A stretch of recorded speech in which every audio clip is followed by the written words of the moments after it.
მოგესალმებით ყველას, ეს რუბი ტარო არხია, მე კი რუბი ვარ. დღევანდელი ჩვენი საჯარო გაშლის თემა კი გვექნება. მოგწერთ თუ არა ის ჩაფიქრებულ დროში.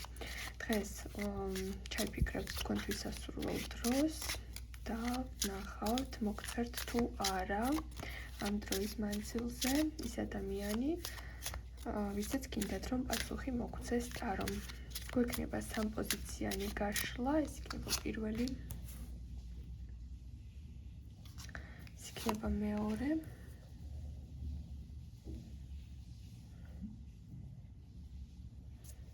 და მესამე.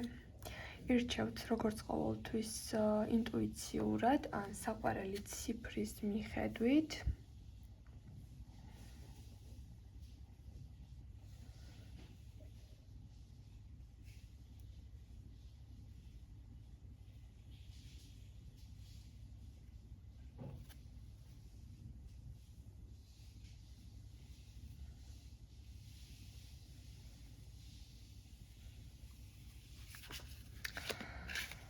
რაც შეეხება უკვე ჩაწერილ ვიდეოს, ყოველთვის შეგიძლიათ უყუროთ, ხოლო ვისაც გსურთ ჩემთან პირადი კონსულტაცია, ან დაინტერესებული ხართ ენერგეტიკული წმენდით, დეტალებისთვის დამიკავშირდით მესენჯერში, ასევე შეგიძლიათ მომწეროთ WhatsApp-ზე. საკონტაქტო დატოვებული არის ვიდეოს აღწერაში და კომენტარების ველშიც. და ვნახოთ პირველი პოზიცია. ვინც აირჩია დღეს, მოგწერთ თუ არა ის ჩაფიქრებულ დროში. სხვათა შორის აქ ნამდვილად ჩანს მისი აქტიურობა, მოულოდნელი, სპონტანური გადაწყვეტილება. შეიძლება აქ ასეთი ინფორმაცია წავიკითხოთ, რომ ჩაფიქრებული პიროვნება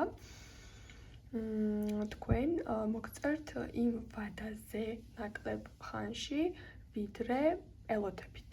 იმიტომ რომ ეს შეიძლება იყოს ძალიან სპონტანური. ან შეიძლება იკამათეთ ამ ადამიანთან და ფიქრობთ, რომ აი ხა ძალიან დიდ ხანს გავჩუმდებით, არაფერს აღარ ვეთქვით ერთმანეთს და ამ მოლოდინში ხართ, მაგრამ სიტუაცია წარიმართოს სრულიად სხვანაირად. აქედან გამომდინარე, ეს არის სპონტანური გადაწყვეტილებისა და სპონტანურობის გამომხატველი არკანი და შეიძლება ზოგიერთ თქვენთაგან შემთხვევაში შეიძლება იყოს არა მხოლოდ მიმოწერა, არამედ იმ დღესვე შეხვედრა, ან ძალიან მალევე შეხვედრა. თუ მაგალითად ძალიან დიდი ხანია უკვე აღარ კონტაქტობთ, დაშორებულები ხართ, მისგან არაფერი არ ისმის, ესეც არის რაღაც სპონტანური გზების გადაკვეთა, სადაც შეიძლება ერთმანეთს არ ელოდებით. ეს არის მისი ინიციატივიანი გამოთქმული ნაბიჯი, რომ დაგეგმა და გააკეთა რაღაც, მაგრამ სპონტანურად რაღაც მაინც ისეთი მოხდება, რომ ერთმანეთს დაუკავშირდებით, დაკონტაქტებით. ანუ თუ საერთოდაც ახლა ურთიერთობაში ხართ, მაგრამ გაინტერესებთ რაღაც საკითხთან დაკავშირებით, მოგწერთ თუ არა ეს ადამიანი, აქ დადებითი პასუხია ასევე. კიდევ ვნახოთ.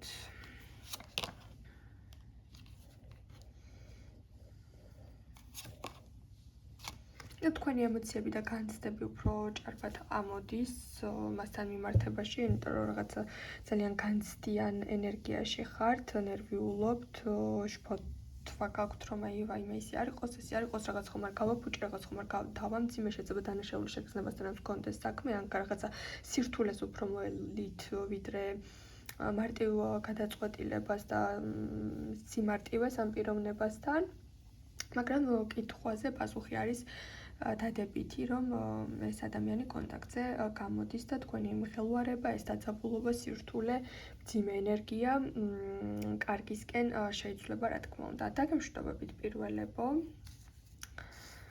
და ჩვენ გადავალთ ახლა მეორე პოზიციის განხილვაზე. მოგესალმებით მეორეებო და ვნახოთ თქვენ შემთხვევაში რას გვეუბნება არკანები. მოგწერთ თუ არა ჩაფიქრებულ დროში ის ადამიანი, ვინცაც გინდათ რომ დღეს ტარომ გვესაუბროს. იცით რა არის? აქ შეიძლება ორი ვარიანტი ჩავთვალოთ, რომ მოგწერთ, მაგრამ მერე უცებ გაჩუმდება, ან ისევ რაღაცნაირად გაუგებრობებში შეხვალთ და ძალიან გაღიზიანდებით, იმიტომ რომ არ ჩაუთვლით, რომ ეს რაღაცა ნაბიჯია, პირიქით უფრო შეიძლება აკრიოთ მისმა ნაბიჯმა, ან მოწერილმა ტექსტმა. ასევე შეიძლება ჩავთვალოთ მოგწერთ, მაგრამ იკამათებთ. ასევე შეიძლება ჩავთვალოთ, რომ მოგწერთ, მაგრამ უფრო აღელვდებით. არ გამძიმებთ, ანუ არ მიიღოთ ეს ცუდი ინფორმაცია, უბრალოდ აქ არის ის სიტუაცია, რომ შეიძლება ელოდებით კიდეც, რომ ისევ დაძაბულ ენერგიას შეხვალთ. თქვენი პასუხი დადებითია, ნამდვილად არის ერთმანეთთან საუბარი, მაგრამ ან კამათით, ან უხეში ფორმით, ან გაუგებარი ტონით, ან შეიძლება იყოს ზუსტად ის მომენტი, რომ მომწერა, მაგრამ ვერ გავიგე ვერაფერი რა უნდოდა, ან საერთოდაც რატომ მიიღო ეს გადაწყვეტილება, რომ მოეწერა, მაგრამ ეს იქნება თავდაპირველი სიტუაცია. ანუ ნახეთ, შეიძლება პირველი კონტაქტი ან პირველი დღე, როდესაც კონტაქტს აღადგენთ რაღაცა გაუგებრობებში შეხვიდეთ ან საკამათო ფონი წამოვიდეს ერთმანეთთან, მაგრამ მომდევნო დღეები გადავამოწმეთ და ნამდვილად დადებითი ენერგიისკენ მიდის, უბრალოდ რაღაცა ტრანსფორმაცია და რაღაცა შეიძლება დათმობებისა და კომპრომისების საკითხები წამოვიდეს, ერთმანეთს სათქმელი უთხრათ, ამოისუნთქოთ და მე რაღაცაში უკვე შეთანხმდეთ და რაღაცაში დაათმოთ ერთმანეთს მიმართ, რაღაცა დაათბოთ და ეს ამოუშვათ ის დაგროვილი ენერგია და სათქმელი, რისი თქმაც ერთმანეთის მიმართ ძალიან გსურთ, მაგრამ თავდაპირველად ცოტა უცნაური ენერგიით იწყება თქვენ შორის კომუნიკაცია. თუმცა აქ შეიძლება იყოს ძალიან დიდი მოლოდინები, აი რაღაც ისეთი მოლოდინი, რომ სწრაფად და ჩქარამ გადაწყდეს რაღაც, აი მოუთმენლობა არის ორივეს მხრიდან, სხვათა შორის თქვენი მიერ ჩაფიქრებული ადამიანიც ვერ ითმენს, ისე სურს რაღაც საკითხი თქვენთან გაარკვიოს და რაღაცა შეგეკითხოთ, შეიძლება რაღაც მნიშვნელოვანი საკითხის გავლა, ანუ შეკითხვა უნდა თქვენთან, აქედან გამომდინარე ნამდვილად ჩანს დაკონტაქტება უბრალოდ თავიდან ერთმანეთს არგუმენტებით შეხვდებით ან მოგწერთ და რაღაც საათი ის მერე დაიკარგება და იტყვით, რომ აი თუ ჩემთან ლაპარაკი უნდა 3 საათი არ ჩანს და სად არის, მაგრამ მერე უცებ იცვლება ეს ფონი და უფრო მარტივდება თქვენ შორის დიალოგები. დაგემშვიდობებით მეორეებო და გადავდივართ ახლა ჩვენ მესამე პოზიციაზე, მოგესალმებით ჩემო მესამეებო და ვნახოთ მოგწერთ თუ არა ის ადამიანი, ვისაც გინდათ რომ გვიპასუხოს ჩაფიქრებულ ვადაში.